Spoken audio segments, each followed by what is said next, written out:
All right, thank you, Jordan. Like Jordan said, my name is Samantha Kennedy. One correction, I am no longer the extension director, but that just recently changed, so I did not provide her with updated information, but I still am the Family Consumer Sciences agent here in Wakulla County.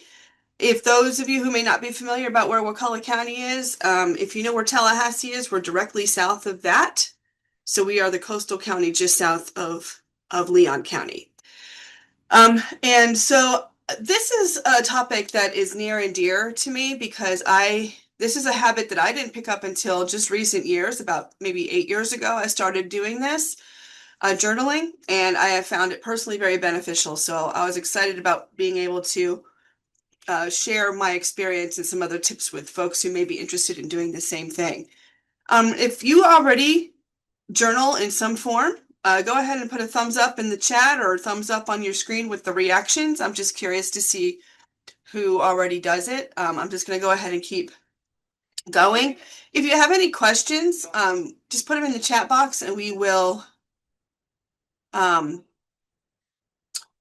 them at the end. So I thought when I was trying to pick the font for the title, for my title slide, I was thinking, well, it's not really cursive, I guess, but it's kind of cursive. And I'm thinking, I wonder if anybody will be able to read this. But I think a lot of us who are here remember cursive. We learned how to write in cursive. We know how to read cursive. But I actually do know some people who don't. So that's an interesting, it's an interesting generational gap there about some people who do not know how to actually read cursive or write it. But anyway, that is neither here nor there.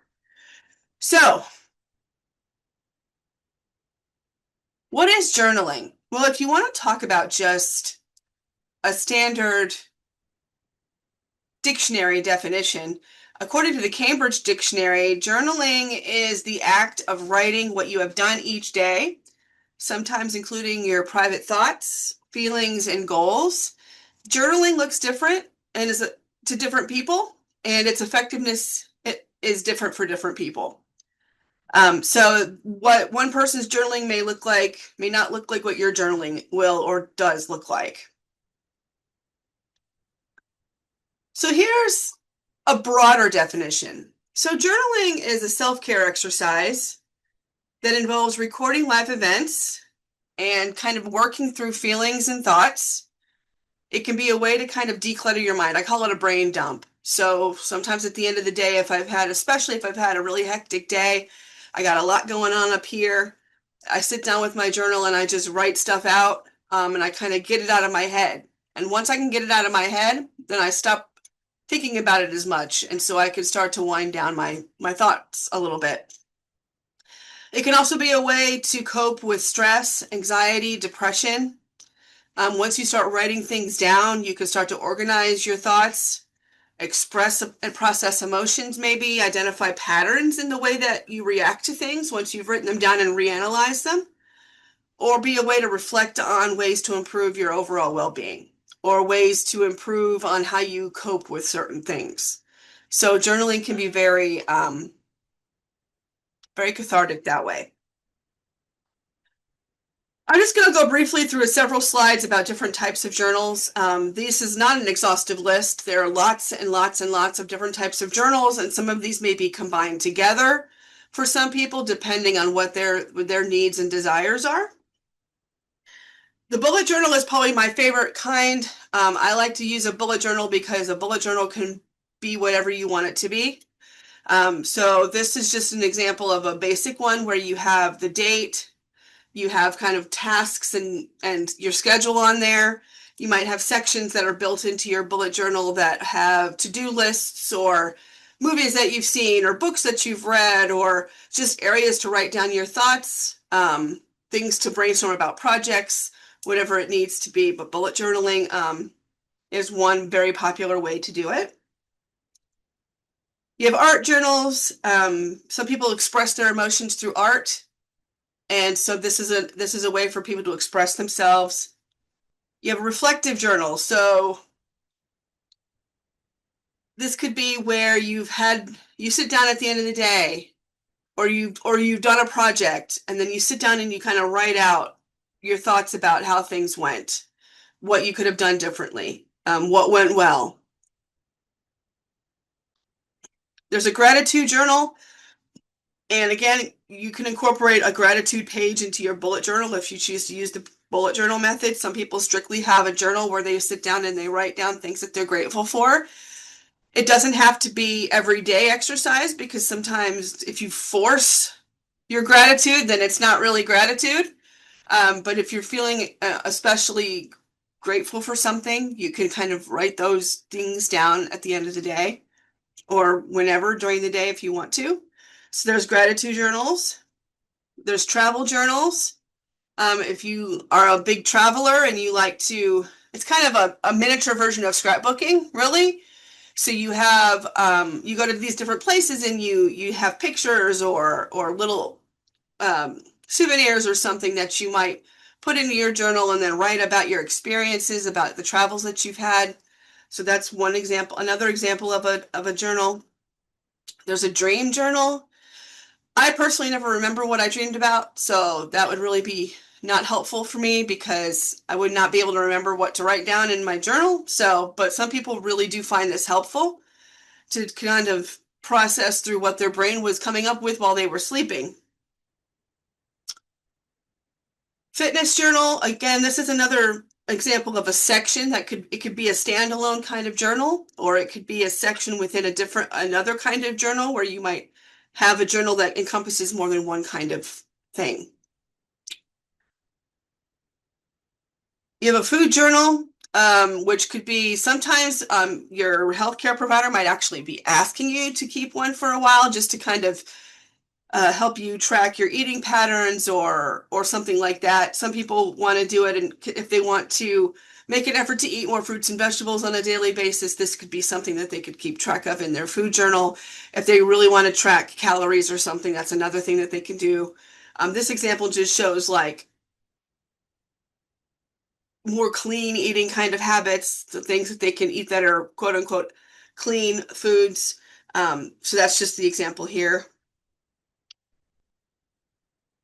A nature journal, if you like to go out into nature and kind of just study the animals and the plants that are out there, and you can draw pictures of them in your journal and kind of write down their scientific names if you know them, or any kind of characteristics. That's an example of another type of journal. And then there's a prompt journal, which is basically you can actually just go on Google and look up journal prompts and you'll get a whole array of them. If you want to write, but you don't know where to start, this could be a good place to start. And then once you get the hang of journaling, you may not need the prompts anymore, but you could start with a prompt journal and you can look up specific prompts for specific kinds of things. So if you want to write about family, or you want to write about loneliness, or you want to write about illness or something, then those kinds of prompts, you can find those on the internet as well.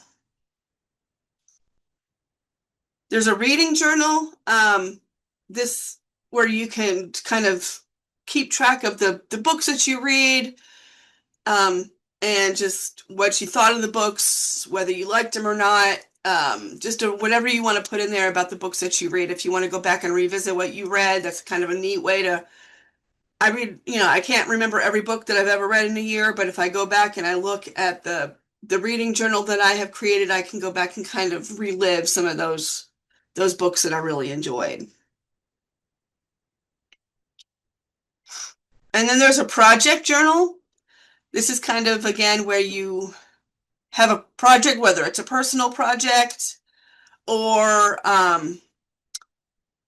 a work project, and you can kind of brainstorm or set up, work through the process of the project, kind of brainstorm ideas about a project, kind of work through some of the steps that you'd have to do and things that you would need to get that project off the ground. So those are just some examples. Again, that's 12 examples of different types of journals. But you can make a journal into whatever you want it to be. So that's not an exhaustive list. Those are just 12 common types of journals that are out there. So what are the benefits of journaling? Well, a lot of times people find it beneficial Prayer journal, that's another good one. Exactly. Thank you, Michelle.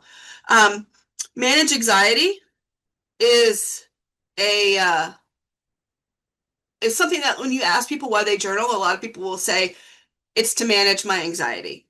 Um, and what that has to do is a lot of times if you're feeling anxious about something, just writing about it, just writing your thoughts about it, or acknowledging that you're feeling this anxiety and getting it out on paper can really help lower those levels of anxiety for people. So that's one of the biggest things that people will say that they journal for. Let me just change my view here for a second.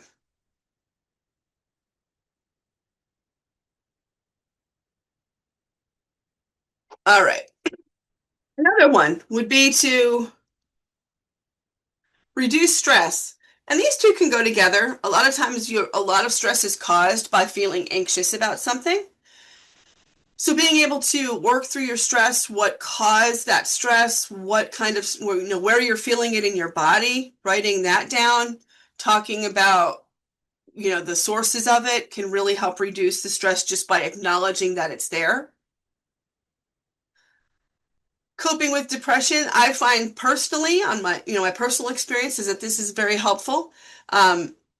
If you're feeling depressed, if you have the energy, sometimes you don't have the energy to write in a journal if you're feeling depressed, but sometimes it helps if you even just for a few minutes to kind of talk about with your journal in the privacy of your own journal, your feelings of depression, how that's making you feel in the moment, and maybe strategies that you can incorporate to help reduce those feelings of depression.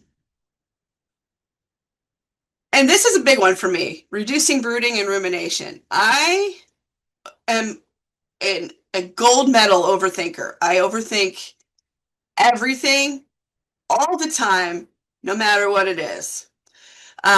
And I will go to bed brooding about something. And then, of course, that makes it hard to fall asleep because your brain won't stop thinking about certain things. And so being able to just brain dump that out onto a journal page it really personally helps me reduce how much I brood on something a lot of times. Sometimes it doesn't work depending on what it is, but most of the time I've found that if I can just write it down and kind of work through it on paper, then that really helps me cut back on how much rumination I do on something. Some more benefits would include creating awareness, and that just means being aware of the things that are going on inside of you. So your mind, your body, you can write about those kinds of things. The more aware that you are of yourself, the better you will be able to help yourself cope through things. And so being able to write them down in a journal is a big benefit. Regulating emotions. We all have them. There's nothing to be ashamed of about having emotions. It's just part of being a human being. But sometimes we feel as if we can't express them. And maybe we don't want to express them in the way that we want to in the moment, but we have this tool available to us that can help us work through some of those difficult emotions and regulate them better and maybe soften our reactions to things that we would normally blow up about. If we're able to journal about it, maybe we can better cope with it, and then our reactions will be more positive through that exercise. Encourage opening up. And that could just be opening up with yourself. I mean, it might sound weird to say that you're going to open up with to yourself, but a lot of times we avoid our own thoughts. We avoid our own emotions. We don't want to talk about them. We don't want to deal with them. So we push them to the side. And that it ultimately does not really help us in the long run. It's not really a healthy coping skill to just ignore something. So being able to have that tool available to write things down and work through them, you can open up with yourself. And then maybe even if you have a trusted person that you want to share that with, those kinds of, once you've worked through your own thoughts, can maybe help you share them with other people who maybe can give you a different perspective. So that's completely up to you, of course, but that just opening up to be able to deal with your own issues is a great benefit of journaling. And some studies have shown that even physical healing can be sped up by being able to deal with your emotions better. Holding things in, ignoring things, letting them fester has actually been shown to prolong an illness, or to slow a healing process. So if you're able to better cope with your emotions and deal with things as they come by writing them down, you're less likely to get sick, and you're likely to heal faster from minor injuries. So I thought that was interesting. The research is still pretty young on this, but I did see a couple of studies yesterday that did show that in a small controlled group, people who journaled were less likely to get sick than the people who did not. There's even more benefits to journaling. So you can help prioritize problems, fears, concerns. This is kind of tied back into what I was saying before, but being able to write those things down, kind of go over them. What I've done, and I can only tell you what I've done personally, is like I will write furiously and get all of it out because I might have been, especially irritated that day. And I'm home, I get to my journal and I'm writing it all out, and then I close it. And I just let it sit for a little while, and I don't immediately go back and read it because I want to be able to just say I got it out of my system, and then I go back and I sometimes I'll look at it again, and sometimes I don't even do that. Sometimes just the act of getting it out of my head has really helped me cope with it and let it go. Sometimes if it's something that's, excuse me, kind of recurring, I will go back and look at it and see what I can do to build on that and start handling those kinds of, why does this particular thing keep angering me? What can I do to help alleviate that? Tracking daily symptoms to help recognize triggers. So we all have those things that just get on our nerves no matter what they are. Could be a person, it could be something that somebody does, it could be whatever it is. There's always those things that will trigger anger or other kinds of emotions. And you may not be able to control those things. We can only control what we can control, right? So it's a waste of energy to worry about things that we can't control because it's out of your control. So you're not going to be able to change other people. You're not going to be able to change certain situations. All you can do is work on how you react to those kinds of situations. So being able to write these things down and go back and review them, you can start seeing patterns about, like, if you were really angry this day and you've written it out, and then like a few days later you're really angry again and you wrote that out, and you go back and you read that, you might start to be able to see patterns about specific things that happened on those days that made you angry, and then you could start changing your own reactions to those things. So the person who's annoying you may never, you can't change that person, but you can change how you react. And then provide an opportunity for positive self-talk. So a journal shouldn't just be a place to just dump all your issues or talk down about yourself. Like, I should have done this better. I should have done this better. I should have done that better. It can be, there's room for that, to say, these are mistakes that I have seen, that, these are things that I could have done better for myself. But it also gives you the room to provide encouragement to yourself as well. Like, yes, I could have handled this better, but this is what I can do moving forward. So it shouldn't just be a place where you just like go back and read your journal and it's all about how terrible a person you are. It should be, like I said, you can put that in there if that's how you feel, and then you can build on that and kind of build yourself up through this activity as well. So if you've never journaled, or you used to and then you've fallen out of the habit of journaling, where can you start? It's as simple as just grabbing a pen and some paper. It doesn't have to be anything super fancy. Um, just grab some paper. You could have like a little, I mean, even if it's like a little notepad, like I guess you can't really see it like this, and you just, in the moment, you just need to write something down. You grab your pen, you grab your little notepad, little free notepad you got at a conference or something. That's where most of mine come from. And you just write down your issues. You just write down what's angering you or what's bothering you in the moment. You can start there. It doesn't have to be anything fancy. You can even add doodles. I was going to bring my stack of journals to show you, but I left them sitting on the kitchen counter this morning, so I forgot about bringing that. But um, I have all kinds of stuff in there. So if you were to go back and look in my journals, you would see doodles, you'd see drawings. They're not very good.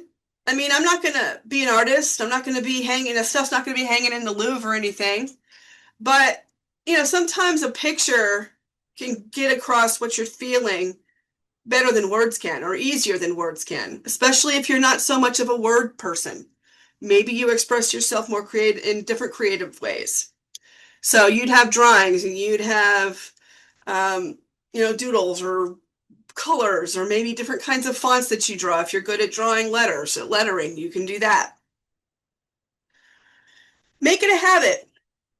Now, what I mean by that is like, it can be once a day, it could be twice a day, it could be once a week, it could be, every Sunday morning when I'm up before everybody else and I'm, sitting down with my cup of coffee or my cup of tea and I just want to write about my week, I can do that.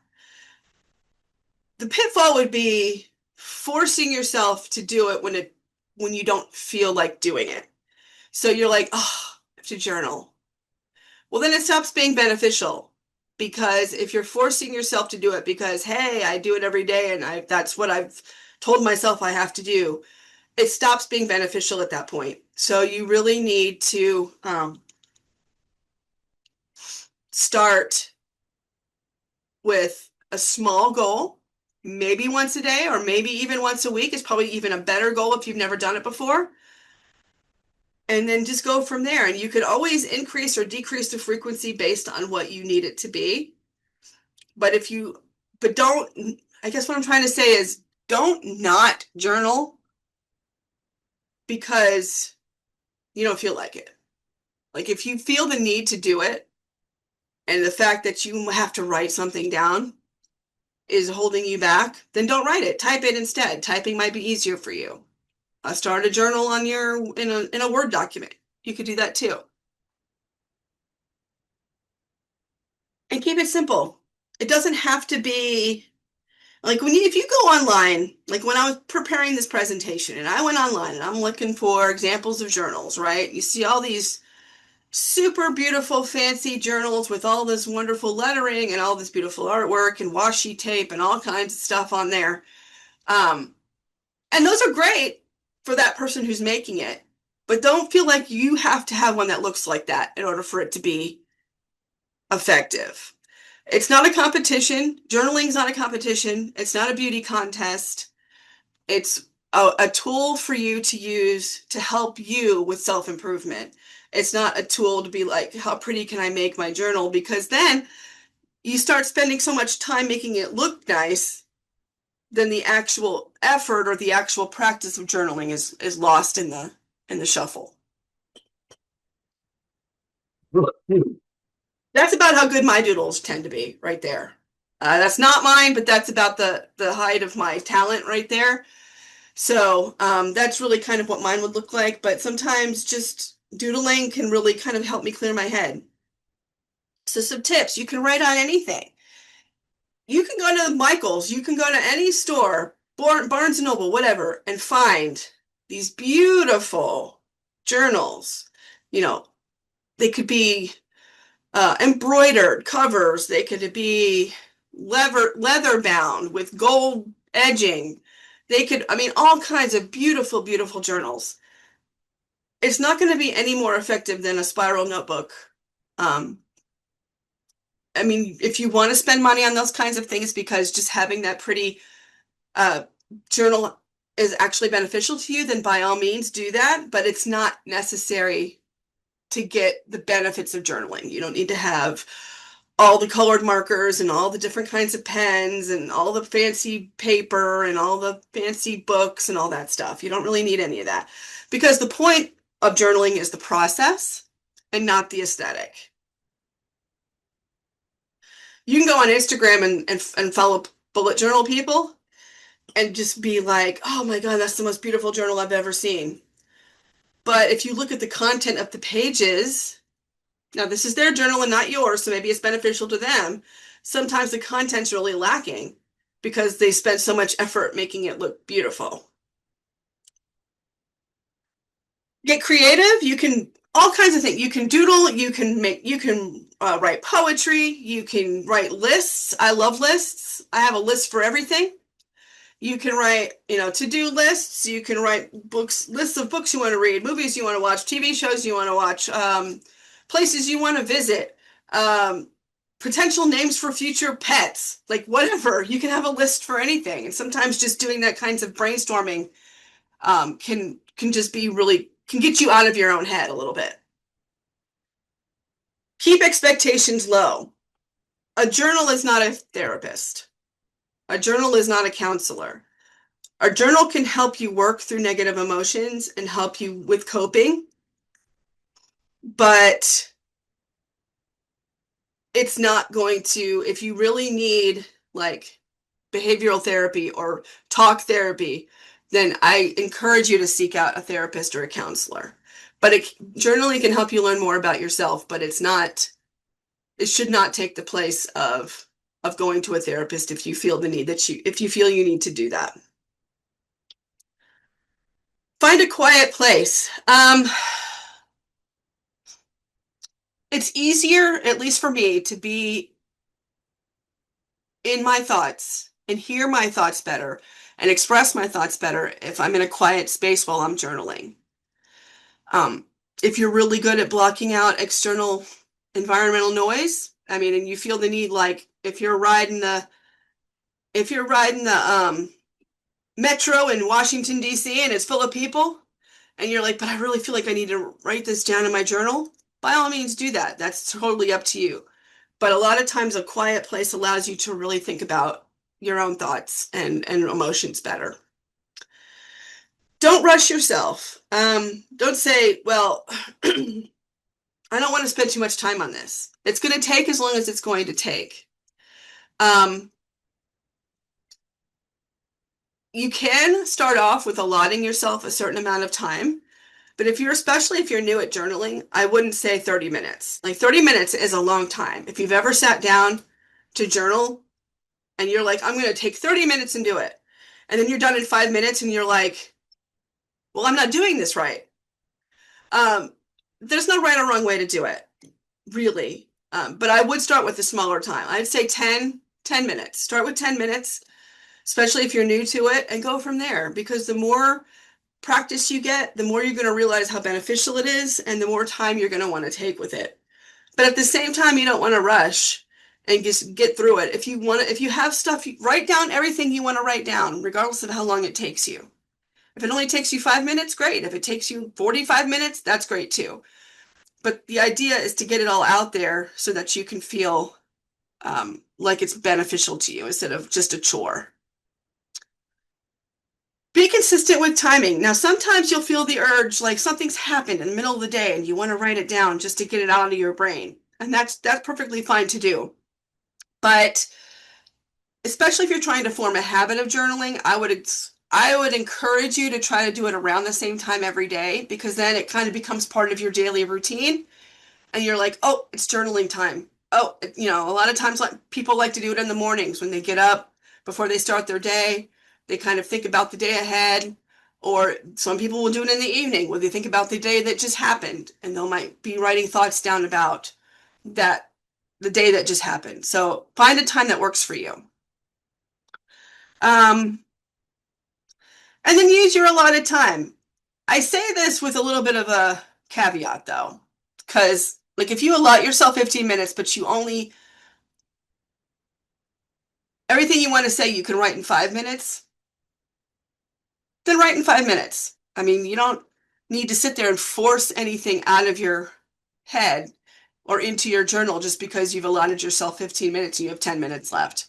You could spend the time reviewing previous entries, maybe rethinking about things that you wrote down before, or not. But you want to, again, just make sure you give yourself enough time to get what you want to say said. Don't push yourself. Determine if journaling is the best course of, if simply journaling is the best course of action. And this again ties back in, you may need to actually be working with a therapist or counselor on top of journaling. A lot of times a therapist or counselor will suggest that you journal and then to help you cope with things. Sometimes journaling is enough for people where they feel much better just getting all that stuff out of their head and then they can put it away and move on. If you get to the point where you're journaling regularly and you're still struggling, that's when you may want to pursue other options on top of just journaling. Avoid using journaling as an unhealthy outlet for complaints. Again, it is a place to complain about things. This is your space. You can write whatever you want in it, but it shouldn't just simply be a book about, I hate so-and-so, this made me mad, this stinks, I don't like this, da-da-da-da-da, da-da-da-da-da. Like, you can put that in there, but it should also be a place where you think about those things and help yourself learn, come up with ways to cope better or deal with emotions that are triggered by those things. So it should be a little bit of positive and negative as well. Try to focus on what's driving those negative emotions instead of just the emotions themselves. So yeah, you feel angry and you write, I feel angry today. And that's great. Like, that might help you feel better in the moment, but then you also kind of want to think about, again, this is where you would come to recognize triggers over time. Think about, why am I feeling angry today? Why am I feeling sad today? What happened that triggered those feelings? So one of the benefits of journaling is to help you recognize those patterns. And then again, consider combining journaling with therapy. If you feel the need, like, again, if journaling is working a little bit, but you're still struggling, it may be something that a professional can help you deal with on top of just journaling. So don't dismiss that as an option as well. So the summary would be, journaling can be a great way to identify and manage negative emotions or positive emotions. It doesn't have to be negative. If you had a really great day and you want to write about that so that 20 years from now you can go back and read it and relive that great day, by all means do that. Pick the type of journaling that works best for you. We went over a few types. Again, journaling is very personal. You can adapt it to fit however you need it to be. So it doesn't just have to be a bullet journal or a reflective journal or an art journal. It could be all those things in one. Don't force it. If you're like, this is when I usually journal, but I got nothing to say today, I got nothing, just, that's fine. Let it go. Next day, you might want to go back and reflect on today as well as tomorrow. Be creative. If you don't like writing by hand, and some people don't, especially, I mean, I write by hand, but it's like, it's kind of embarrassing how quickly my hand gets tired now, because I type so much that my hand doesn't have that strength that it used to. Like, when I was in college, I hand wrote everything, right? All my notes. And now I don't. It's like I couldn't get through a single class doing that. But you can use a tablet, you can use your phone, you can use a PC, you can have an audio journal. Some people record their thoughts on a recording device. So you can have that instead if you want to do that. It's a tool and not a treatment. So again, it's a tool to help you learn to recognize triggers, deal with emotions, and create coping mechanisms, but it's not a treatment. If you really are having severe depression or other kinds of mental challenges, you might want to pursue professional treatment. Seek a therapist or counselor if needed. So there's my contact information. I'm going to go back and look at some of the comments because I saw some really good ones that were popping up, and I wanted to see if there were any questions. Yeah, a lot of you already journal, so that's great. I love to see it. Um, I did fall out of the habit for a while, and then I found that I really missed it because I didn't have that outlet anymore. So I've started back up doing it again. And again, I use a Moleskine book, but you don't have to. Like you can just use a spiral notebook that you get for your kids for school. I mean, it doesn't really matter. Um, but yeah, there are a lot of different types of journals because people express themselves in different ways, or they want to keep track of different things. And some people may have multiple journals. They might have a food journal, a reading journal, a travel journal, a reflector. I mean, they might have a whole series. That seems to be a lot to keep track of, but you know, you do you. That if that works for you. Junk journals, yeah. There's something called of course, I can't think of the name now. But there is a journal. It's not called a junk journal. It has a fancier name. But basically, that's what it is. Like if you hear a quote that you like, or you read a quote you like, you put that in there. If you know, have something, a joke that you found funny, that you might put that in there. So it's just a random collection of things that you liked. Hurricane journal, that's interesting. Pandemic journal, that's probably, yeah. A lot of people probably could have benefited from journaling during the pandemic.